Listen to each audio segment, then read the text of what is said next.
Глава столичной администрации Сергей Дзантиев встретился с судейской коллегией и тренерами команд участниц третьего Кубка Кавказа по футболу среди детско-юношеских составов. Градоначальник поблагодарил их за подаренный праздник футбола. Сергей Дзантиев отметил, что их вклад в развитие футбола сегодня очень важен. По словам специалистов, в следующем году география турнира будет расширяться. В частности, пригласят сборные из Москвы и Санкт-Петербурга. Напомним, во Владикавказе проходит третий турнир среди детских команд Кубок Кавказа.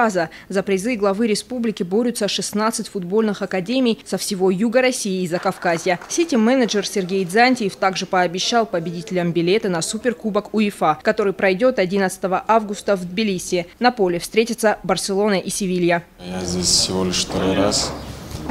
На самом деле, город очень красивый, зеленый, на Нальчик чем-то похож, очень уютный. Про гостеприимство, столько всего положительного, хорошего можно сказать. Я еще никогда не видел такого гостеприимства, то, что ваши люди излучают, доброту, тепло. Я говорю о людях, которые закреплены за нашей командой, то есть директора, завучи, полицейские. Буквально все пропитано любовью, заботой. Это неподдельно, это чувствуется.